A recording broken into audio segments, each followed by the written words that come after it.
Olá, mais uma vez, nós estamos reunidos aqui na Igreja Aliança, para estudar a Palavra de Deus. Enquanto vocês vão chegando, vamos cantar, não é? Eu quero, antes de cantar o hino que eu já separei, reservei aqui para a nossa meditação, tem a ver com a nossa meditação, eu gostaria de cantar algo que reflete o que vai no meu coração e espero que também no coração de vocês, que é um cântico muito conhecido.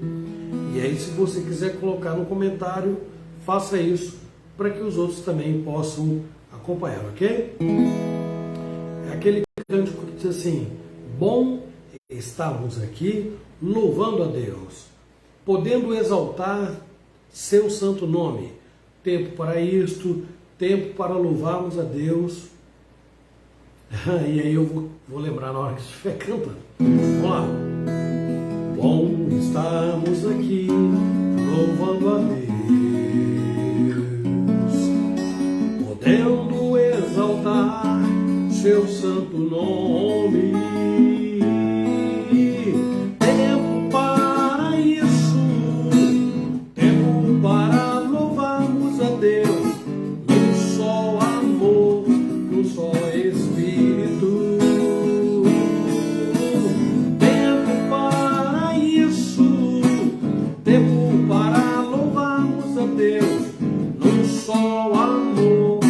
Só Espírito, mais uma vez. Bom estarmos aqui louvando a Deus, podendo exaltar seu santo nome. Tempo para isso, tempo para louvarmos a Deus, num só amor, num só Espírito.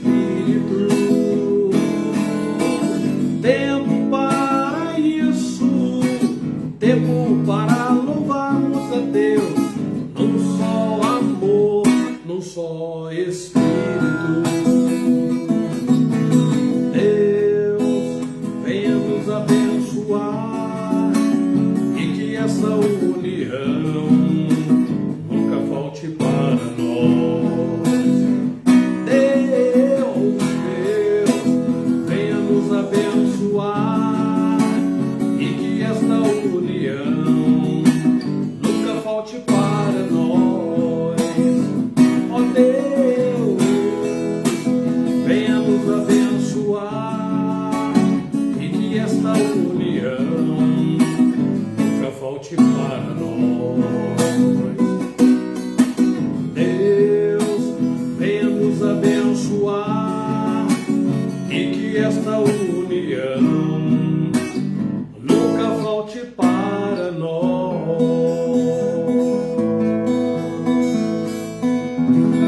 Isso aí. Bom é estarmos aqui louvando a Deus, podendo exaltar o seu santo nome. Isso é muito bom. Quem sente prazer nisto, obviamente, que vai sempre procurar tempo, investir dos seus talentos, investir tudo que tem de melhor para poder louvar a Deus, para poder buscar a Deus. Então, na noite de hoje, espero que minha voz esteja chegando bem aí para vocês, porque eu estou sem o meu microfonezinho, porque eu esqueci de trazer para a reunião. E enquanto o reverendo Jair acaba de chegar, debaixo de show, reverendo. Opa, senta aí, puxa a cadeira e senta aí. Estava lá perto da FIB. Né?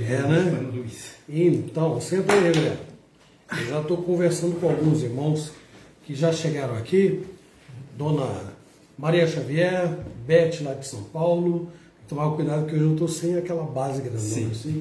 Qualquer coisinha, celular. Dona Maria Xavier, a Márcia está lá do outro lado também. A Ana, do Ismael, também já chegou aí. Então eu quero cumprimentar vocês todos e nós vamos fazer uma oração inicial. Está com fôlego para orar, reverendo? Então, tá bom, então eu vou virar um pouquinho aqui para que o reverendo Jair faça esta oração, tá bom? Lídia, boa noite, presbítero Garmes também. Reverendo, conduz a Deus a oração, por favor. Oremos, irmãos. Senhor nosso Deus, muito obrigado, Pai, pelos teus cuidados dispensados a cada um de nós. Muito obrigado por esta hora que estamos reunidos em torno da tua palavra, para aprendermos um pouco mais e buscarmos um fortalecimento para a nossa vida espiritual.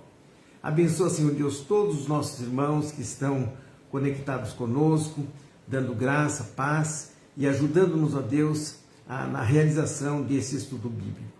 Fica conosco, Pai. Te agradecemos pela chuva que cai, tu sabes que temos necessidade dela, e dá-nos a tua bênção, a tua paz, Senhor Deus, nesse tempo que vamos passar meditando na tua palavra. Em nome de Jesus é que oramos e agradecemos. Amém, Senhor. Amém, amém. Muito bem, então antes de nós procedermos a algumas coisas, vocês já estão acostumados, toda quinta a gente faz, não é? Por exemplo, o texto da semana, que é em Romanos 13, 12, né, velho? Tá lembrado? Marcou aí na sua Bíblia? Romanos 13, 12. Nós vamos então, olha, já vamos separando aí quem tem o novo cântico, tá? O hino 150, porque eu gostaria de cantar com vocês, porque tem a ver com o estudo da noite de hoje, tá bom? A Wanda, seja muito bem-vinda. A Wanda, que a propósito faz aniversário hoje. A Wanda faz aí os seus 20 e poucos anos, está muito feliz, né? Quem mais? O Murilo. O Murilo também faz aniversário hoje. Então, nós vamos fazer assim. Vamos ao texto da semana e eu vou pedir de novo ao reverendo Jair que leia para nós. Lá em Romanos 13, 12, por favor. Reverendo Jair, a sua digníssima acaba de entrar aí, ó. Ai, que bom. Miriam. Joia. Romanos 13, 12, irmãos. Será que é esse mesmo?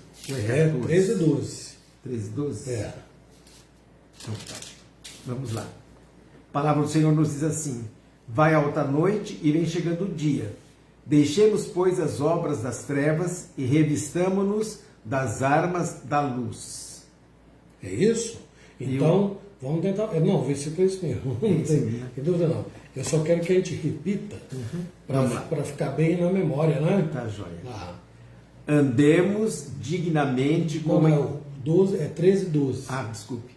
Vai alta noite e vem chegando o dia. Deixemos, pois, as obras das trevas e revistamo-nos das armas da luz. Romanos 13, versículo 12. Né? Muito bem, tá aí.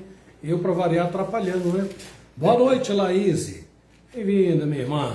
Deus abençoe muito sua vida, viu? Quem falou obrigado, pastor, foi a Miriam, né? Porque eu cumprimentei a Miriam, dizendo, digníssimo, quando o reverendo Jair está lá do outro lado. Bom, reverendo, vamos cantar então o hino 150. Se alguém conseguiu achar aí e pode postar para nós, eu agradeço, porque assim o povo pode acompanhar. Tá bom? Reverendo Jair e eu vamos cantar. E o hino chama-se Salvação Perfeita. Tá vendo? Pode chegar um pouquinho mais para cá, senão você vai ficar fora aí do... Tá bom? Pronto? Pode começar? Livres do medo, já resgatados, Cristo morreu por nossos pecados, a sua cruz o Pai nos desfez, fomos remidos de uma vez. Se de uma vez a língua acredita, o Salvador tem sorte bendita, Cristo na cruz a lei satisfez e redimiu-nos de uma vez. Ao malfeitor que a pena merece, vida, perdão e paz oferece.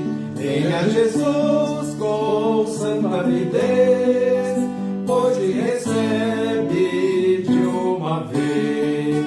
Se de uma vez amigo acredita, no Salvador tem sorte bendita, Cristo na cruz a lei satisfez, redimiu-nos de uma vez.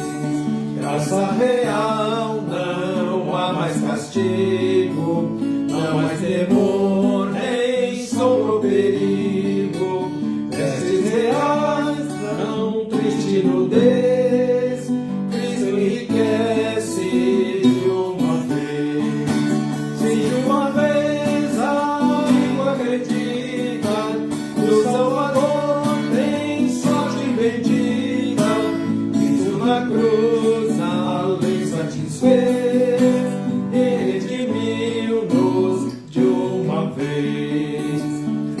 de Deus, ó gozo inaudito, Deus nos amou em grau infinito. Esta clemência não há dobrez, a segurança de uma vez. Se de uma vez amigo acredita, do Salvador tem sorte bendita. Cristo na cruz a lei satisfez e redimiu-nos de uma vez. Parece que cabe um amém aqui, não é? Deixa eu pegar direitinho, senão fazer uma bagunça. Tá vendo? Eu estou preocupado com esse celular cair aqui. Vai cair não, né? Segure? Não precisa não. É porque se a gente esbarra na mesa... Viu? Não, eu estou bem longe. Então... Pessoal, é o seguinte. Esse hino é muito lindo, não é? Olha, ontem eu estava conversando com a Lilica lá em casa, porque essas minhas meninas, elas ouvem cada coisa que é um negócio tremendo, né? Então, às vezes choca, né? As meninas estão crescendo ainda, então no caso Alice, Eloá, ouvem algumas coisas que são complicadas e a gente tem que tomar cuidado, né, quando essas coisas são ditas. Então, do tipo assim, quem faz isso vai para o inferno, etc e tal. Bom, é verdade, né? Determinadas coisas que as pessoas fazem que vão condená-las, obviamente.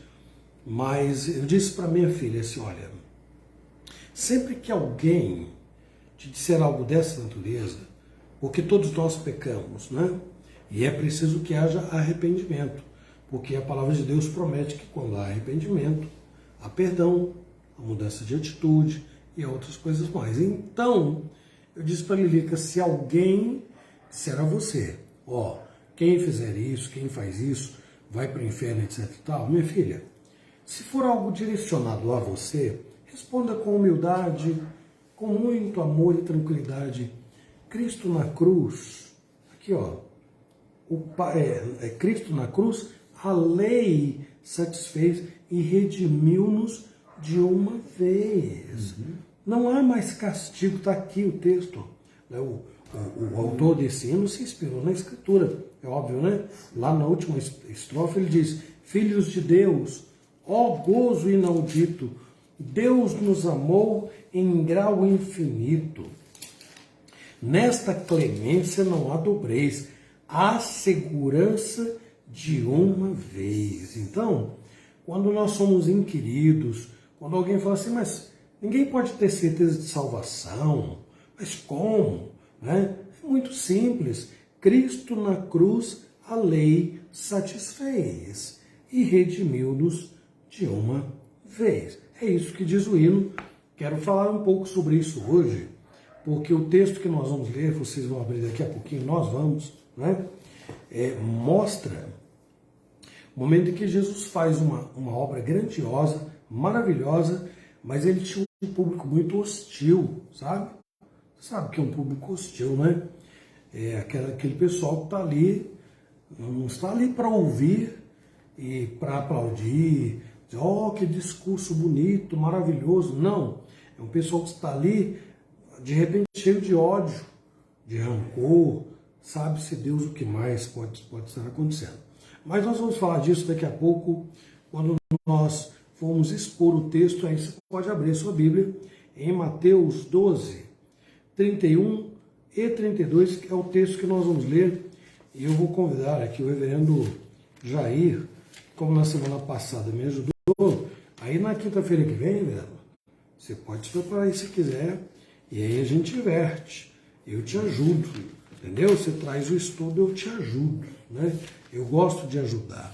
Mateus 12, 31 e 32. O reverendo Jair vai ler, vou focar nele aqui, para nós acompanharmos a leitura. Por isso vos declaro, todo pecado e blasfêmia serão perdoados aos homens, mas a blasfêmia contra o Espírito não será perdoada. Se alguém proferir alguma palavra contra o Filho do Homem, ser-lhe-á isso perdoado.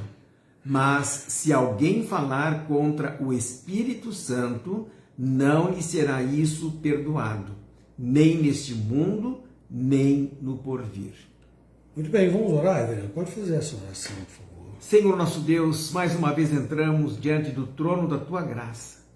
Agora, Senhor Deus, diante de tão grande alerta, nós queremos pedir, Senhor Deus, que Tu venhas nos fortalecer, que esse estudo da noite venha, ó Deus, tirar todas as dúvidas de muitos corações, e nós te pedimos, ó Pai, que Tu nos dê sabedoria para entender, para aplicar a Tua palavra nas nossas vidas de maneira sábia, de maneira correta. Ó meu Pai, abençoe-nos neste tempo, fortalece-nos, Senhor, abre o nosso entendimento, é o que te pedimos e já te agradecemos em o nome santo e precioso de Jesus. Amém, Senhor. Amém. Amém. Muito bem, meus irmãos, faz um tempo, fui numa escola dominical, viu? Bom, se você quiser já colocar aí o tema de hoje, é a blasfêmia contra o Espírito Santo, tá bom? Então, esse é o tema do nosso estudo de hoje. Fica aí até o final, porque isso tem tudo a ver conosco.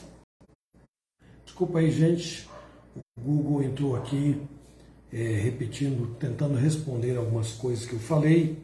É uma coisa automática que eu vou desabilitar em outra ocasião, tá? Mas continuando, fica aí até o final, porque o assunto diz respeito a todos nós, tá bom? A blasfêmia contra o Espírito Santo. Muito bem, faz uns dias que nós estávamos falando aqui na Escola Dominical sobre uma passagem que está lá em Apocalipse, que fala sobre aquele período de 1000 anos, em que o inimigo será amarrado. Lá em Apocalipse está no futuro, né? Futuro não, eu vou lá dar uma olhadinha, porque de repente eu estou fazendo uma colocação equivocada, né? De repente não está no futuro, né?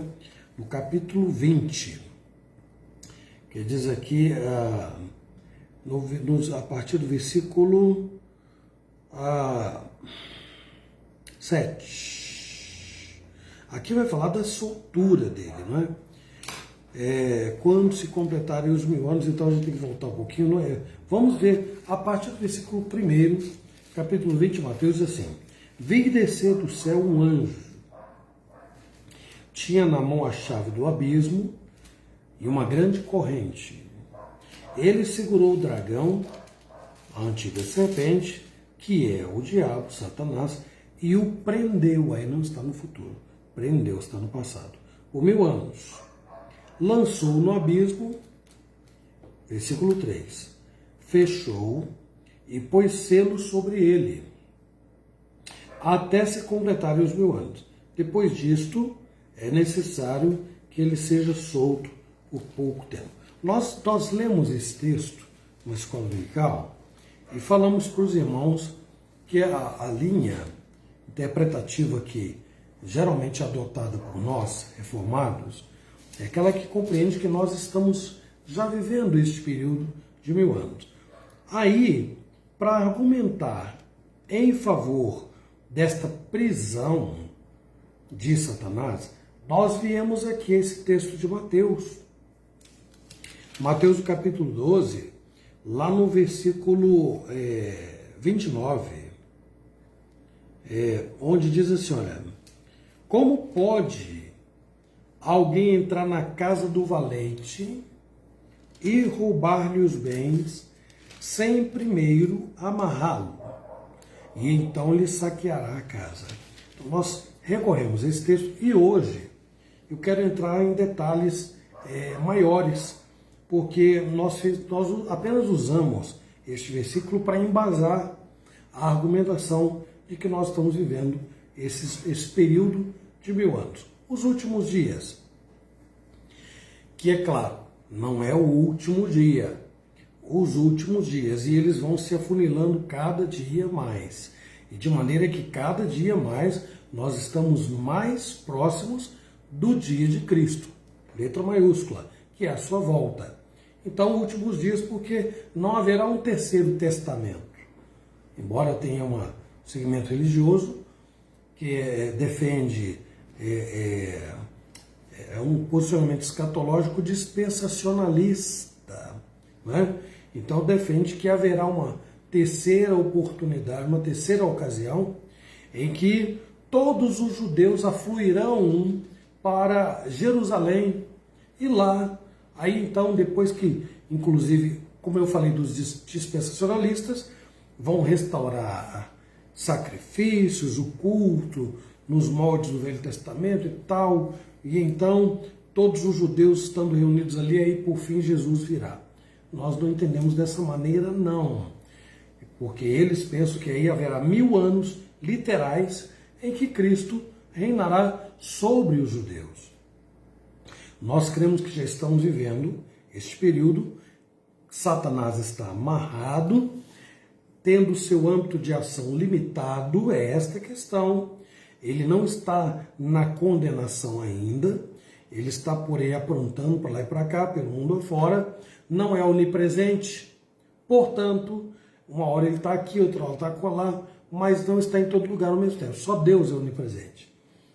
E aí, meus irmãos, enquanto isto, ele vai fazendo alguns estragos na medida em que as pessoas lhe dão a ocasião. Não é por isso que os filhos de Deus precisam estar atentos às recomendações bíblicas. Diz assim, humilhai-vos, portanto, debaixo da potente mão de Deus. Não é?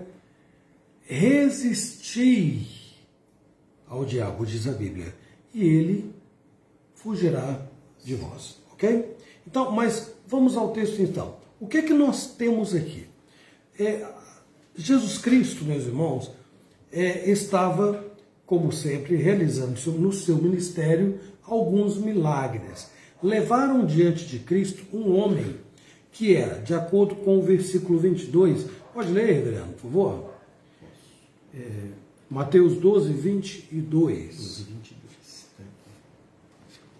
Então lhe trouxeram um endemoninhado, cego e mudo, e ele o curou, passando o mudo a falar e a ver. Certo, muito bem. Mas vejam, eu disse na introdução que Jesus não estava diante de uma igreja. Por que eu usei a palavra igreja aqui? Na igreja é um ambiente favorável para você pregar a escritura, para cantar, para orar. Não, Jesus estava diante de um público cuja maioria, podemos dizer assim, estava ali para encontrar uma oportunidade para apanhá-la em contradição. Vamos ver alguns versículos aí, reverendo, leia para nós no mesmo capítulo, versículo 2, versículo 10 e também versículo 14, por favor. Versículo 2 diz assim: Os fariseus, porém, vendo isso, disseram-lhe: Eis que os teus discípulos fazem o que não é lícito fazer em dia de sábado. Agora o 10. 10 diz assim: Achava-se ali um homem que tinha uma das mãos ressequidas, e eles então, com o intuito de acusá-lo, perguntaram a Jesus: É lícito curar no sábado? Agora o 14. Retirando-se, porém, os fariseus, conspiravam contra ele sobre como lhe tirariam a vida. Incrível! Jesus estava fazendo coisa boa. Jesus estava curando as pessoas. Jesus estava ajudando as pessoas. Os fariseus estavam procurando uma forma de prender Jesus e matar. Está aqui no último versículo que o reverendo Jair leu. Retirando-se os fariseus, conspiravam contra ele sobre como lhe tirariam a vida. Pessoal, não é fácil, não era fácil, não, hein? Pessoalzinho, um bocado difícil. Bom, o que nós temos aqui? Tendo este auditório abençoado aí, entre aspas, né? Jesus, alguém leva um homem possuído. Além disto, ele era cego e era mudo. Há muita gente que sempre associa muitas enfermidades com ação maligna. Não é? Estão lembrados de Jó? Os amigos de Jó quando chegaram lá e viram ele doente, disseram assim: Jó, você fez alguma coisa, você cometeu algum pecado, confesse o seu pecado. E não era nada disso. Deus estava testando Jó, provando Jó. A Bíblia está cheia de situações que mostram que nem sempre uma enfermidade tem a ver com a ação do inimigo. Eu não citei o primeiro ponto, não é, amor, para colocar aí. Então, olha, o tema como eu mencionei agora há pouco, é a blasfêmia contra o Espírito Santo. E o primeiro ponto, você pode escrever, o poder de Deus manifestado em Cristo. Ou manifesto, né?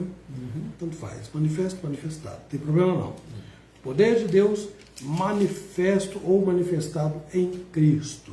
Então, repito, Cristo está diante de opositores, gente, coração duro, de dura cerviz, gente que mesmo diante da bondade de Cristo, de toda a sua disposição em fazer o bem, curar pessoas, gente que ficava de olho para procurar uma oportunidade e apanhar Jesus em contradição e matá-lo. Então, Deus estava manifestando o seu poder através do seu Filho, Jesus. Coisa linda, não é? Jesus vem, encontra pessoas feridas fisicamente, né? Cegas, surdas, com algum problema nas mãos, nos pés, ou de qualquer outra natureza, até doenças emocionais, não é?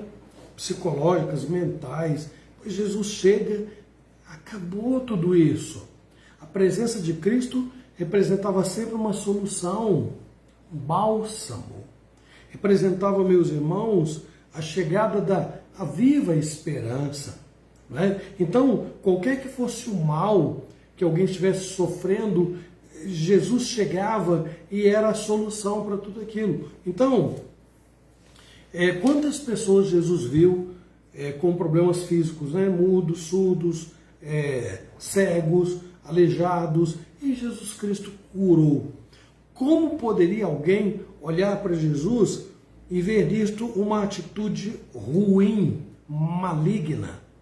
Mas os seus opositores, embora estivessem diante da manifestação do poder de Deus em Cristo Jesus, eles não estavam ali para promover a honra e a glória de Cristo. Então, dentro deste tópico, a primeira coisa que eu quero enfatizar é que nem sempre as nossas enfermidades, aquelas enfermidades registradas aí no Novo Testamento, estão diretamente relacionadas a uma ação maligna. Não, é óbvio que não. Senão nós teríamos que concluir que todas as pessoas que estão doentes, elas estão subjugadas pelo inimigo. O que seria absurdo, né? E todos nós temos algum grau de enfermidade na nossa vida. Não é assim? Mas nós sabemos que elas não estão associadas ao inimigo, correto? Até porque, quando o inimigo é que é o responsável por alguma situação extrema, e no caso aqui do jovem, né? Aí não tem remédio que cura, não. Não tem injeção, não tem hospital, não tem médico, isso não. Foi Jesus que, com o poder de Deus, chegou para aquele moço e livrou tanto do espírito que o possuía, quanto da cegueira e também da mudez, né? Da dificuldade, da impossibilidade de falar. Né? Muito bem, qual foi a reação do povo naquele momento? Meus irmãos, eu agiria também assim, porque é algo surpreendente. Você está diante de uma pessoa com atitudes agressivas. Você está possessa, atitudes agressivas. Não contra os outros. Você não vai achar na Bíblia uma pessoa possuída investindo contra os outros, não. É uma questão de autoflagelo. Autoflagelo. Então, de repente, o homem também não falava. E estava sem enxergar. Com a manifestação do poder de Cristo, esse homem é curado. Se eu estivesse ali, eu ficaria estupefato. Não é? Assim, seria um impacto muito grande. E diante deste impacto, surge a pergunta que está aí no versículo 23. O que eles perguntaram lá, reverendo? Fala aí para nós. E toda a multidão se admirava e dizia: é este, porventura, o filho de Davi? Não seria este, porventura, o filho de Davi? Dado o tamanho do impacto. Sabe que uma pergunta assim podia induzir a uma resposta até negativa. Porque, veja só, dependendo do ambiente que eles estavam, né? E eu já falei, muita gente hostil, os fariseus, escribas. Então, se alguém vê Jesus curando alguém e vê a manifestação do poder de Deus, esse alguém pode de repente falar assim: glória a Deus! Não vai falar perto do fariseu, perto de um escriba, perto de gente que quer matar Jesus? Não. Vai pensar direitinho e falar: escuta, será que ele não é o Messias? Ah, alguém poderia dizer assim: claro que não. Porque a pergunta induz a algo parecido, né? Claro que não. Mas será que é o Messias? Mas se ele não for o Messias, então como é que ele fez tudo isso aí? Essa é a questão. Então havia pessoas ali que estavam impactadas com o que Jesus fez, não negativamente, mas que poderiam estar ali imaginando aquele Messias prometido no Velho Testamento e agora fazendo esses sinais que ninguém pode fazer a não ser por obra do Espírito Santo. Então, eles sabiam que havia acontecido uma coisa extraordinária, mas admitir que Jesus era o Messias, meus irmãos, era, digo aqui, no mínimo complicado, já que eles estavam cercados de pessoas hostis, mal intencionadas e gente que queria acabar com Jesus Cristo. Um ambiente hostil como aquele não deixaria a pessoa à vontade para poder promover a honra e a glória de Cristo. Bom, mesmo em admitindo que essas pessoas, ou pelo menos algumas delas, né, digo aqui, vissem em Jesus o Messias, ainda assim, nós teríamos que responder algumas perguntas. Seria um Messias que estava dotado de poder para curar enfermos somente? Seria um Messias que estava ali para um benfeitor, que veio para ajudar as pessoas de maneira transitória, não aquele prometido pelos profetas lá no Velho Testamento, que viria para fazer um bem muito maior, que seria não um libertador político dos judeus, mas um libertador das penúrias da alma, o libertador das angústias da alma, do pior tipo de enfermidade que o homem pode conhecer, é o pecado. Eu sei que eu estou diante de pessoas que sofrem de muitos problemas, em graus menores ou maiores, alguns físicos e outros não. Mas, meus irmãos, todos nós temos como causa maior dos nossos problemas o pecado, que é uma enfermidade que nos atingiu na alma. Na alma.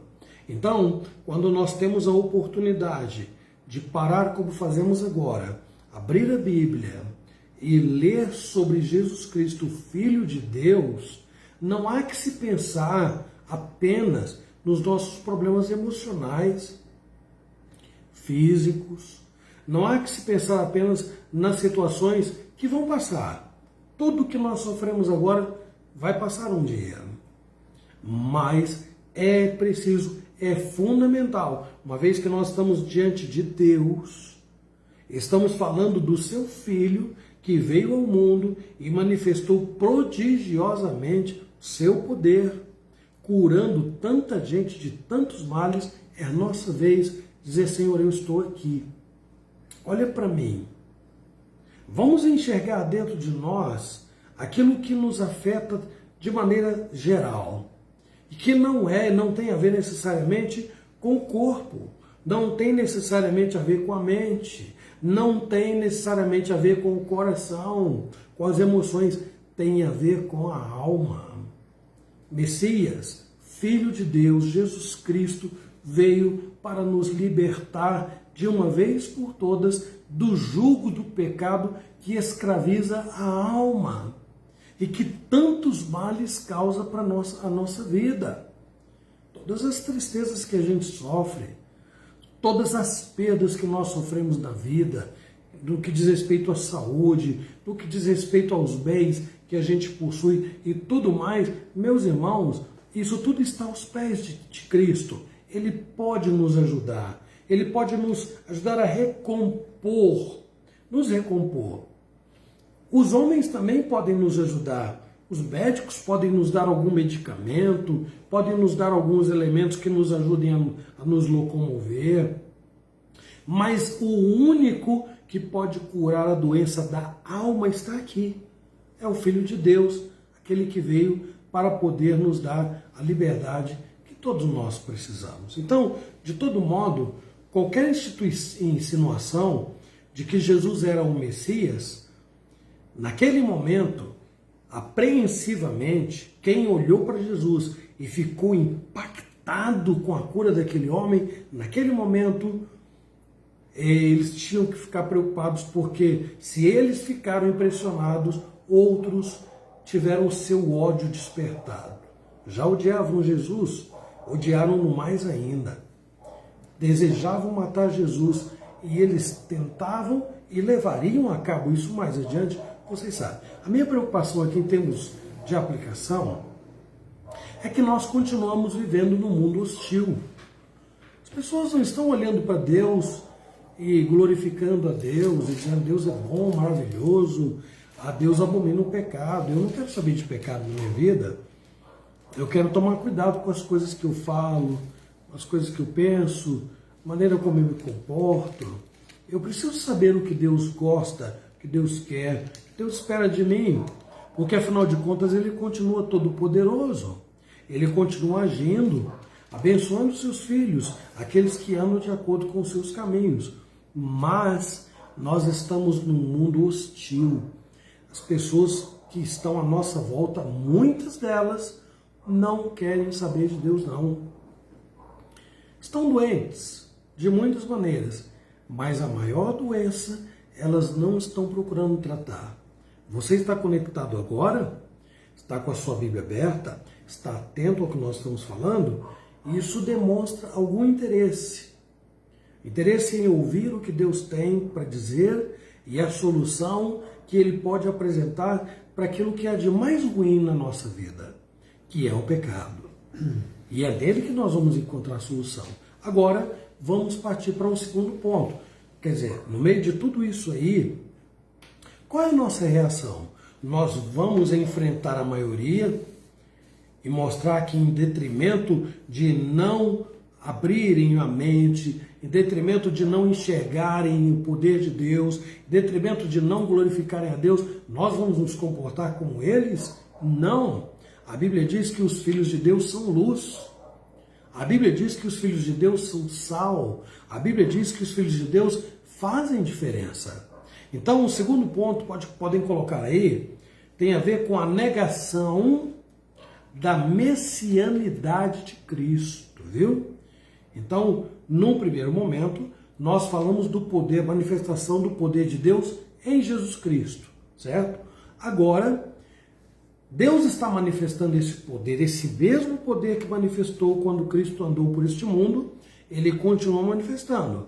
Mas a mesma negação que ocorreu naquele dia continua acontecendo hoje em dia. A negação da messianidade de Cristo. Quem é Jesus? A negação da grandiosidade de Cristo, da importância de Cristo, da natureza de Cristo, a importância do propósito de Cristo enquanto nós vivemos. Então, nós vamos ver aí a atitude que os fariseus tomaram no versículo 24, que eu vou pedir ao reverendo Jair para ler mais uma vez. Por favor, reverendo. Mas os fariseus, ouvindo isto, murmuravam: este não expele demônios, senão pelo poder de Beelzebu, maioral dos demônios. O que é que eles fizeram? Os fariseus, enquanto alguns ficaram surpresos e perguntaram assim: escuta, por acaso ele não é o Messias? Os fariseus falam: não, ele está expulsando demônios pelo poder de Beelzebu, que é o maioral dos demônios. Sabe o que é interessante? os fariseus fizeram escolinha. Eles não falaram com Jesus. Eles não viraram para Jesus e falaram assim, não, você não é filho de Deus. Eles tinham um certo temor de olhar nos olhos de Jesus. Imagino eu que não devia ser fácil. Olhar nos olhos de Deus, porque Deus estava em Cristo. Não é?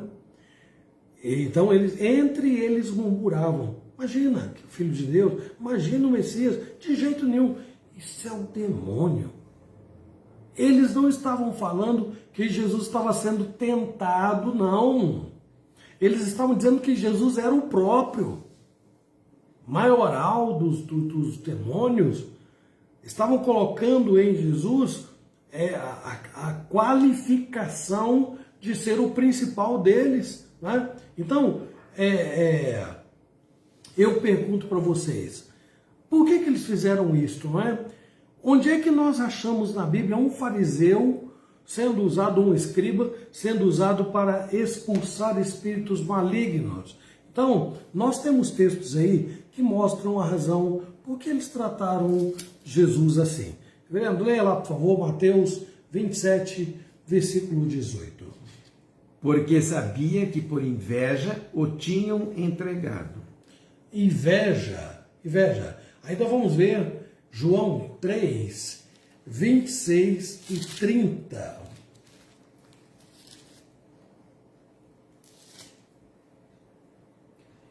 E foram ter com João e lhe disseram, Mestre, aquele que estava contigo, além do Jordão, do qual tens dado testemunho, está batizando e todos lhe saem ao encontro. Agora, o versículo 20, o versículo 30, desculpe. 30. Diz assim. É João dizendo. Convém que ele cresça e que eu diminua. Exatamente. Então, os discípulos de João disseram assim, ó, ele está fazendo mais discípulos que você. A resposta de João foi muito simples. Convém que ele cresça, que eu diminua. Os fariseus não pensaram dessa forma. Enquanto eles tinham seus próprios discípulos também, olhando Jesus fazendo sinais e multiplicando seus discípulos, eles tiveram inveja, o odiaram e intentaram matá-lo. E fazendo uma acusação grave. Isso tem tudo a ver com o tema de hoje, viu? A blasfêmia contra o Espírito Santo. Eles acusaram Jesus não de ser tentado pelo inimigo. Eles acusaram de Jesus de ser o inimigo. Então, meus irmãos, faltou o bom senso, faltou tudo nesses homens. Faltou aquela compreensão de que o inimigo não veio para fazer bem para ninguém. O inimigo veio para matar, roubar e destruir, como está em João 10, 10. Pode ler, vendo aí? Sim. João 10, 10. O ladrão vem somente para roubar, matar e destruir. Eu vim para que tenham vida e a tenham em abundância. Sabe o que eu observo aqui? É que, ao contrário de Jesus, quem estava tomado pela ação do inimigo eram eles. Eles é que estavam. E porque estavam cheios de inveja, de ódio, mas eles podiam perceber isso? Isso é um grande problema. Porque eles estavam cegos. Se este homem chegou aqui possuído, era mudo e cego, eles estavam numa situação muito pior do que esse homem aqui. Porque eles estavam diante de Deus, do Filho de Deus, eles não podiam enxergar isto. Então, o que acontece? Veja lá o versículo 34, o que Jesus diz sobre esses homens. Aí, Mateus 12 mesmo. Raça de víboras, como podeis falar coisas boas, sendo maus? Porque a boca fala do que está cheio o coração. Claro, Jesus não facilitou para eles, não. Jesus sabia com quem estava lidando. Jesus olhou para os fariseus e, como João Batista, lá, né, no Jordão, Jesus diz, raça de víboras, né, vocês estão cegos. Toda aquela acusação que eles faziam contra Jesus era fruto de cegueira. Esses homens estavam impossibilitados de ver Deus na pessoa de Jesus. E é óbvio que haverá coisas piores aí como consequência disso, né? Então, além disto, bom, aqui eu abro um parêntese para dizer que nenhum reino, que Jesus disse isso aqui, né? No versículo, deixa eu ver aqui, no versículo 25, Jesus, conhecendo-lhes os pensamentos, disse: todo reino dividido contra si mesmo ficará deserto. Toda cidade ou casa dividida contra si mesmo não subsistirá. Então, digo aqui, é para a gente refletir, porque nenhum reino, nenhuma cidade, nenhuma família dividida contra si mesma poderá se manter em pé. Além disto, se alguns dos discípulos ou filhos ou amigos dos fariseus afirmavam, hein, gente, não estou dizendo que eles expulsavam não, tá? Se eles afirmavam expelir espíritos malignos, Jesus pergunta assim, se eles fazem isso, então pelo poder de quem que seus filhos estão fazendo? Que está lá no versículo 27. Jesus diz assim, se eu expulso demônios por Beelzebu, e os seus filhos estão fazendo em nome de quem? Quem é que está? Porque eles reivindicavam para si o mesmo poder. Não há registros que eles faziam isso. Pelo contrário, lá em Atos 19, tem um caso interessante que eu quero que o reverendo Jair leia para nós. Vamos lá, Atos 19, de 13 a 16, reverendo. Morreu na Bíblia. 19, de 13 a 16? Diz assim, e alguns judeus, exorcistas ambulantes, tentavam invocar o nome do Senhor Jesus sobre possessos de espírito malignos, dizendo, esconjuro-vos por Jesus a quem Paulo prega. Os que faziam isso eram 7 filhos de um judeu chamado Seva, sumo sacerdote. Mas o espírito maligno lhes respondeu, conheço a Jesus e sei quem é Paulo, mas vós quem sois? E o possesso do espírito maligno saltou sobre eles, subjugando a todos, e de tal modo prevaleceu contra eles, que desnudos e feridos fugiram daquela casa. Chegou este fato ao conhecimento de todos, assim judeus como gregos, habitantes de Éfeso, veio temor sobre todos eles. Até o 16, velho. Viu? Ah, tá. Bom, não tem problema não. É melhor ler mais do que ler menos, né? Ó, então tá aí. Os filhos de Seva, ou de Seva, né? Porque é um judeu, eles viam Paulo expulsando espíritos malignos e aí tentaram fazer a mesma coisa. E é interessante, o que os espíritos malignos disseram para eles, olha, nós conhecemos Paulo, nós conhecemos Jesus, mas vocês, quem são vocês? Então aqui, diante de Jesus, esses fariseus e escribas não só são tomados de inveja, de ódio, mas há uma cegueira tal que faz esses homens, meus irmãos, ficarem numa situação extremamente complicada, muito difícil. O caminho que nós estamos seguindo é o do pecado para o qual não há perdão. Lembre-se disto, viu?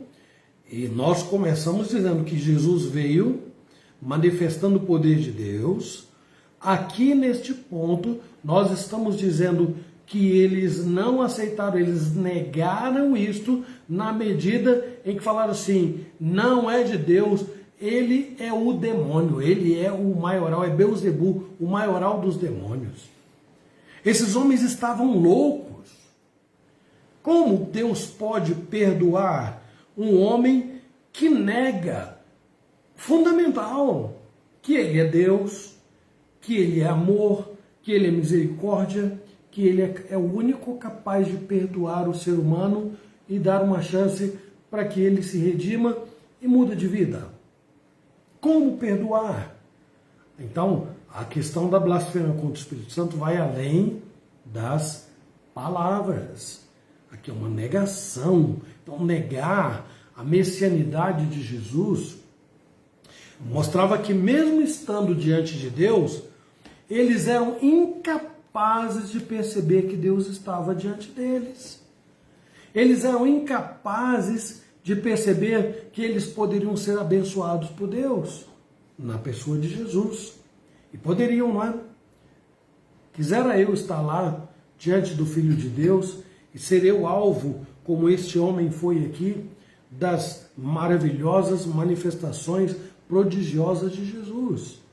Então, meus irmãos, em relação à blasfêmia contra o Espírito Santo, caminhando para o encerramento, e no último ponto, não há perdão.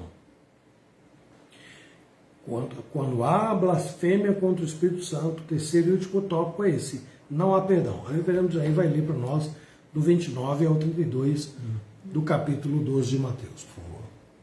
Ou como pode alguém entrar na casa do valente e roubar-lhe os bens, sem primeiro amarrá-lo? E então lhe saqueará a casa. Quem não é por mim, é contra mim, e quem comigo não ajunta, espalha. Por isso vos declaro, todo pecado e blasfêmia serão perdoados aos homens, mas a blasfêmia contra o Espírito não será perdoada. Se alguém proferir alguma palavra contra o Filho do Homem, ser-lhe-á isso perdoado. Mas se alguém falar contra o Espírito Santo, não lhe será isso perdoado, nem neste mundo, nem no porvir. Você quer um exemplo de alguém que cometeu um pecado contra o Filho, contra Jesus? Jesus está dizendo aqui, ó, se alguém proferir alguma palavra contra o Filho do Homem, um exemplo clássico que nós temos aí é Pedro disse assim, ainda que todos te abandonem, eu não te deixarei jamais. Jesus, Pedro, nesta noite, antes que o galo cante, você vai me negar. E ele negou, mas Pedro se arrependeu e alcançou de Cristo perdão. Pedro nunca negou que Cristo é o Filho de Deus. Pelo contrário, foi Pedro que com seus lábios disse assim, para quem iremos? Só tu tens as palavras de vida eterna. Foi Pedro que em outra ocasião disse assim, tu és o Cristo, o Filho do Deus vivo. Não é? Então, Pedro reconheceu em Jesus o Filho de Deus. Agora não, esses homens estão dizendo, não, você não é. Você é o inimigo encarnado. Então, Satanás aqui, meus irmãos, amor, você não colocou ainda o terceiro ponto. Não há perdão. É o terceiro ponto, viu? Então, na blasfêmia contra o Espírito Santo, não há perdão. Então, para tudo que um homem e uma mulher cometer neste mundo, havendo arrependimento sincero e mudança de atitude, haverá perdão. É muito importante levantar aqui, meus irmãos, o argumento de que nosso coração é mais duro do que a gente imagina. Porque a gente tem uma dificuldade para perdoar certas coisas, né? E aí quando a gente volta a atenção para Deus, a gente ouve o que Ele está dizendo aqui. Tudo que um homem fizer está aqui. Jesus está dizendo, todo pecado, versículo 31, todo pecado e blasfêmia serão perdoados aos homens, mas a blasfêmia contra o Espírito Santo não será. Se alguém proferir alguma palavra contra o Filho do Homem, no caso de Pedro, um bom exemplo, será isso perdoado. Se alguém falar contra o Espírito, não será. Bom, caminhando para o encerramento, a condição dos escribas e dos fariseus era a mesma. A única chance que eles tinham de alcançar qualquer favor e perdão de Deus estava ali diante deles. Jesus, Deus encarnado. Mas eles consideraram Jesus a encarnação do inimigo. Pecaram contra o Espírito. Amor, está acompanhando aí? Porque o terceiro ponto eu não vi ainda, não. Então, se alguém puder ajudar, coloca para mim aí que é o último para a gente terminar, viu, gente? Não há perdão. Olha, Jesus disse que não poderia haver meio termo. Não. Ou eles estavam a favor dele, ou eles eram contra ele. Ou eram servos do príncipe deste mundo, ou estavam a favor de Cristo. Aí a Márcia colocou lá que está acompanhando. É para colocar só o terceiro tópico, amor, que é o último deles, né? Não há perdão. Condenação não há. Sim, com certeza. Perdão, não. Então aqui, ó. A blasfêmia contra o Espírito Santo pode ser compreendida de muitas maneiras para quem ainda tem alguma dúvida, tá? Então eu coloco aqui alguns pontos aí, ó. A negação de Deus. Negação de Deus, tá? A negação dos céus. Deixa eu buscar aqui o último ponto que a minha esposa pôs. Na blasfêmia contra o Espírito Santo, não há perdão. Porque a blasfêmia já é o tema. Era só, não há perdão, mas tá bom. Assim, ficar completinho, beleza. Obrigado. Obrigado. Então, ó, como é que nós vamos entender de maneira muito simples a blasfêmia contra o Espírito Santo? A negação de Deus. Não acredito em Deus. Tá bom. Morreu. Vai encontrar com quem? Não acredita? Vai comparecer diante de quem? Está preparado para encontrar com Deus? Não acredita nele? Vai encontrar com Deus. Mesmo acreditando. Nega o céu. Não, o céu é aqui. Não, o céu Não existe. não. Na verdade, muita gente diz que o inferno é que é aqui, né? E aí nega o céu, a existência de céu, um lugar para onde Deus vai levar todos aqueles por quem Cristo morreu, entregou o seu sangue, derramou o seu sangue, entregou a sua vida. Meus irmãos, a negação de que Cristo é a porta. Como é que alguém vai chegar no céu, vai atropelar Jesus e entrando assim de qualquer maneira? Não é? Como é que alguém vai entrar no céu se não percorre o caminho apertado e estreito que Jesus diz, eu sou o caminho, eu sou a vida. Se alguém vem ao Pai diante de mim, não é? Então será salvo, não é? Sou o caminho, a verdade e a vida. E aí vamos colocar na negativa que é como ele põe, ninguém vem ao Pai se não for por mim. Então, a negação de Cristo como a porta tem que ser, vou usar uma expressão bem popular, né? Você já ouviu alguém falar assim, fulano é burro que nem uma porta, né? Imagina a pessoa negar que tem uma porta e ela está presa num lugar e ela não, aquilo ali não é porta, ela vai ficar o resto da vida lá e nunca vai sair dali. Se alguém nega que Cristo é a porta, como vai entrar no reino de Deus? Não há perdão para isso. É absurdo admitir que Deus vai receber de qualquer maneira alguém lá. Não vai acontecer. Em último lugar, a cegueira que impede as pessoas de viver como Deus preceitua.